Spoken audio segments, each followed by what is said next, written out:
Hammaga assalomu alaykum akalar. Bugungi videomizda qanday qilib MetaTrader'dan to'g'ri foydalanish va indikatorlar haqida tushuncha berib o'taman.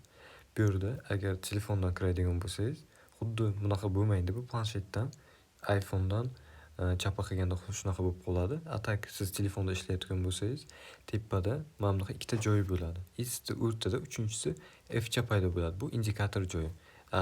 Planshetimizda, kompyuterimizda bu tomonda. Mana bu. Endi ilovani o'ziga kiramiz. Bu bizga nimaga kerak? Bu yerda tagda qo'shimcha volumni ulasak bo'ladi. Undan tashqari qachon biz buyga sellga kirishimiz mumkin. Hozir screenshot qilib tushuntiraman. Screen qilib oldik. Bu yerda o'zini tasdiqi bor.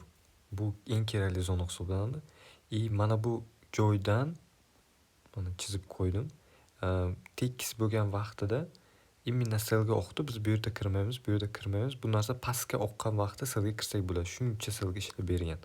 Birinchisidan, ikkinchisidan buyga ketyapti, biz bu yerga kirmayapmiz. Tepaga chiqqan joyda mana bu yerdan kirib olyapmiz. Mana bunday qilib ko'rsataman. Mana bu yerdan emas, bu yerdan kirib olyapmiz. Tepaga ishlab beryapti.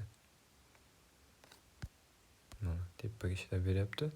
Bu eng kerakli unaqamiz. Mana pastga tushyapti, bu yerda ham sell ketyapti. Shunday qilib o'rgansak bo'ladi. Ikkinchisi, hozir ikkinchi indikatorni qulashni ko'rsataman. Joyga F ga bosamiz, главный indikator degan joyda volumes ga bosamiz. Bu yerda buyga ketadigan signal kuchli bo'lsa, tagda mana yashilcha bilan chiqadi. Bu yerda to'g'rilab olamiz. Set time frame M15 ni qo'yamiz. Faqat M15 da o'zim strategiyalarni qo'llayman. Bu yerda M15 ga o'zgartiramiz. Mana bu yerda screenshot qilib tushuntiraman yana. Screenshotdan kiramiz. Hozir chizamiz bu yerda. Yashilcha bilan tepaga maksimalni beryapti mana.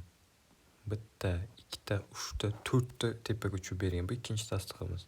Bu yerda ham zonamiz bor tepaga ketadigan. O'sha indikatorni to'g'ri ishlatishni bilasiz. Bu yerda 4 ta volum beryapti pastga. Bitta, ikkita, uchta, to'rtta pastga ishlab beryapti.